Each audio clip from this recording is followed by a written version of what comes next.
محمد علی بھائی علماء کرام نے تو اس بات کو جو ہے نا وہ سم ہاؤ ایکسیپٹ نہیں کیا کہ جو بڑے ہیں ان کی کوئی غلطی تھی. وہ کہتے ہیں چلے کوئی ایک دو اگر ایسے علماء گزرے ہیں تو اس کی بنیاد کے اوپر آپ یہ الزام نہیں لگا سکتے.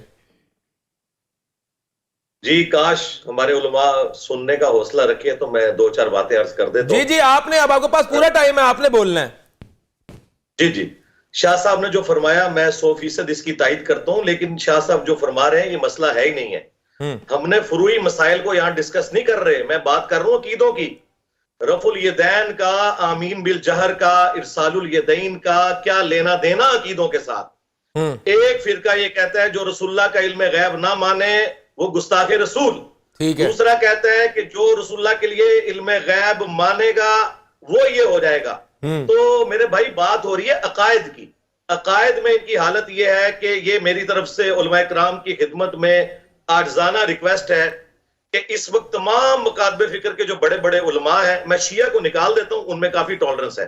باقی جو اہل سنت کے 3 فرقے ہیں, بریلوی, دیوبندی اور اہل حدیث, ان کے بڑے نمائندہ علماء یہ لکھ کے دے دیں کہ ہمارے سوا جتنے فرقے ہیں ان کے جو جو عقائد ہیں انہی عقائد پر یہ مرے تو یہ جنت میں چلے جائیں گے. یہ کبھی لکھ کے نہیں دیں گے. یہ پتہ کیا لکھیں گے؟ اہل حدیث کہیں گے کہ بریلویوں نے اگر شرک نہ کیا تو جنت میں جائیں گے. بریلوی لکھ کے دیں گے اہل حدیث اگر گستاخ رسول نہ ہوا تو جنت میں جائے گا. حالانکہ وہ مانتے ہیں ان کو. یہ کبھی بھی کوئی نہیں لکھ کے دے گا. یہ فروعی مسائل کو چھوڑ دیں, بات ہے عقیدوں کی, اور عقیدوں کی باتیں ان کے بڑے بزرگ جن کے اوپر عقیدہ کھڑا ہوا ہے. اب یہ بات کر رہے ہیں نا, میں اس پہ غیب پہ ایک بات کر دوں, اس سے ان کے بڑے بزرگ وہ ہیں جن کی میں نے مثال دی ہے. احمد صاحب بریلوی صاحب سے کوئی بندہ نہیں ٹکرا سکتا کروڑوں بریلویوں میں سے. بات احمد صاحب بریلوی کی چلے گی, کسی چھوٹے مفتی یا مفتنی کی نہیں چلے گی. احمد صاحب بریلوی جو ڈکلیئر کریں گے نا اہل حدیث کو اور دیوبند کو, وہ ہوگی بات. اس میں آپ کی بات کا ایک جواب علامہ صاحب دینا چاہ رہے ہیں, شاہ صاحب دینا چاہ رہے ہیں, ذرا ان کا لے لیں آپ کائنڈلی. میں نے تو بات مکمل ہی نہیں کی ابھی. آپ کر لیں. میں کہہ رہا ہوں اگر آپ جواب لینا چاہیں, اگر آپ جواب لینا چاہیں تو میں علامہ صاحب کو موقع دوں گا, ورنہ پھر آپ کمل کر لیں پہلے اپنی, کوئی مسئلہ نہیں. کر لیں اپنی بات. ہاں جی میں بات کہہ رہا ہوں نا.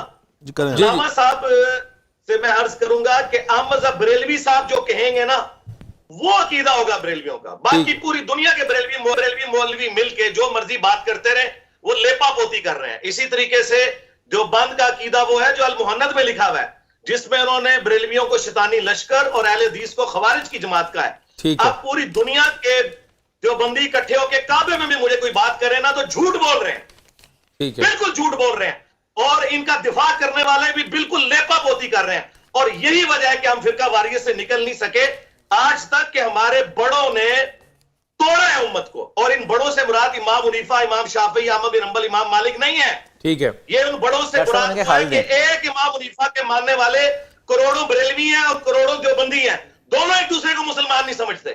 نہیں, آپ کہہ رہے ہیں کہ امام احمد بن حنبل, امام ابو حنیفہ, امام شافعی رحمۃ اللہ علیہ, ان کا بھی قصور نہیں ہے, آج کل کے علماء کا بھی قصور نہیں ہے, پھر سارا قصور آپ درمیان والوں پہ ڈال رہے ہیں جو آج ہے ہی نہیں. تو مطلب ہم یا پیچھے والے کو پکڑ لیں, ہاتھ والے کو پکڑ لیں, کسی ایک کو تو پکڑ لیں نا. اب اپنی اصلاح کی طرف اگر جانا ہے تو ان سے پوچھیں جی, دیوبندی کافر ہے, بریلوی کافر ہے, کسی بڑے اہل حدیث عالم نے تکفیر کی ہو. ہاں اگر کوئی یہ کہے گا کہ قبر کو سجدہ کرنا شرک ہے, وہ ایک الگ میٹر ہے. اگر کوئی یہ کہے گا کہ یہ فلاں عمل شرک ہے, یہ ایک الگ میٹر ہے.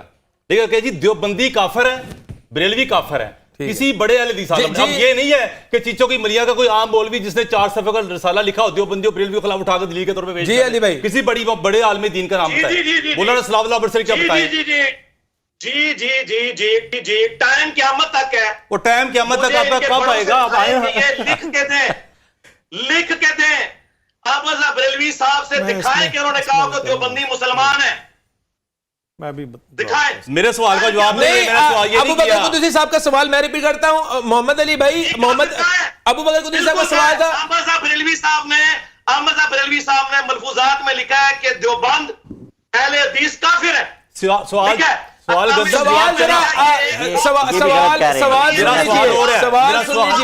محمد علی بھائی سوال ایک بار ریپیٹ میں کر دیتا ہوں. ابو بکر قدوسی صاحب کا سوال ہے, میں ریپیٹ کر رہا ہوں. وہ کہہ رہے ہیں آپ قیامت تک یہ چیز ثابت نہیں کر سکتے کہ کسی اہل حدیث علماء نے کسی کے اوپر تکفیر کا فتویٰ لگایا ہو, کسی گروہ پہ نام لے کے, کسی گروہ پہ نام لے کے. ہاں لیکن میں یہاں بات کہنا چاہتا ہوں, میں کہنا نہیں چاہتا تھا, دور جانے کی ضرورت نہیں. علامہ احسان اللہ ظہیر کا تذکرہ ہو رہا ہے, ان کی پوری کتاب شیعوں کے خلاف لکھی ہوئی ہے. 5 کتابیں ہیں, 5 دیکھو وہ کیا کافر نہیں کہہ رہے کھل کے, وہ کہہ رہے کافر کہا ہے. تکفیر دکھائیں آپ ان کی, لکھی کتابیں چھپی آنے سامنے, پھر آپ مان بھی رہے ہیں عقائد کی وجہ سے کافر مسلمان ہوتا ہے, اور کس وجہ سے ہوتا ہے؟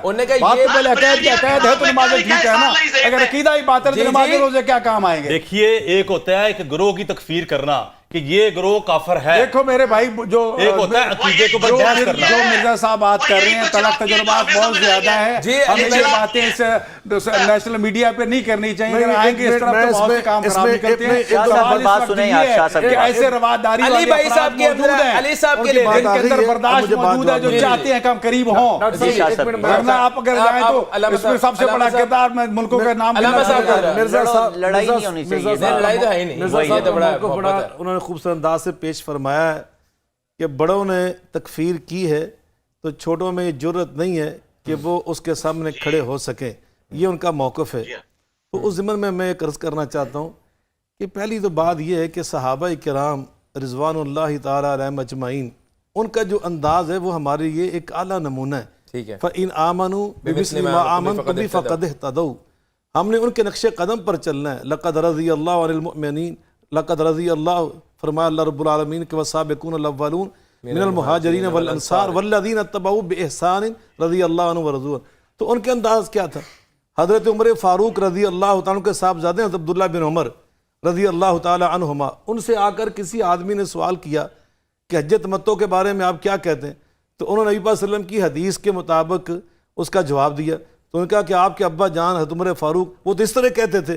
تو ناراض ہو کر فرمایا اللہ کے بندے, یہ دین میرے بابا پہ نازل ہوا ہے یا محمد مصطفیٰ علیہ السلام پہ نازل ہوا ہے؟ انہوں نے اپنے بابا جو امیر المومنین رہے ان کی بات کو تسلیم نہیں کیا, نبی صلی اللہ علیہ وسلم کی بات کے سب نے. تو کیا اب وہ چھوٹے تھے, بیٹے تھے, تو کیا ان کا یہ حق تھا کہ وہ کہتے نہیں تھی جو میرے باپ نے کہہ دیا؟ یہ نہیں ہوتا. صحابہ کرام سے ہمیں جو ملا, اسی طرح حضرت علی المرتضیٰ کرم اللہ وجہ کریم, حضرت امیر معاویہ رضی اللہ تعالیٰ عنہ کے آپس میں جنگیں ہوئی ہیں, کتنے بندے وہاں پہ شہید ہوئے, لیکن حضرت امام حسن علیہ السلام کی جب باری آئی تو انہیں حضرت امیر معاویہ سے صلح نہیں کی نبی پاک کی اس حدیث کی کے مصداق ہو کر. تو کیا اس کا مطلب تھا کہ اب بابا نے جنگ لڑی تو میں بھی جنگ لڑتا رہوں؟ یہ نہیں انہوں نے کیا. تو اس طرح میں سمجھتا ہوں کہ اگر کسی بڑے نے کوئی بات لکھ دی ہے اور اس کے بعد آنے والے دور میں تقاضے ایسے آگے, یا میں سمجھتا ہوں بعض کا دور ہونے کی وجہ سے بعض چیزوں کی ہمیں سمجھ نہیں ہوتی ایک دوسرے کے بارے میں, جیسے ابھی ڈاکٹر صاحب نے فرمایا تھا کہ ہر ایک کی بات اس سے آ کے پوچھو نا. ٹھیک ہے, بعض کا اس کا نہیں پوچھا گیا, اب لوگوں نے پوچھا, کتابیں زیادہ شائع ہو گئیں, اب سوشل میڈیا کا دور آ گیا. مثال کے طور پر ان چیزوں نے ہمیں ایک دوسرے کے بارے میں تعارف زیادہ دے دیا. بریلوی کو پتہ چلا کہ اہل حدیث کیسا ہے, اہل حدیث کو پتہ چلا بریلوی کیا ہے, ہمیں بحثیت اہل سنت پتہ چلا کہ اہل تشیع کیا ہے, اب ان کے کیا عقائد اور نظریات ہیں. یقیناً فرق پڑا ہے.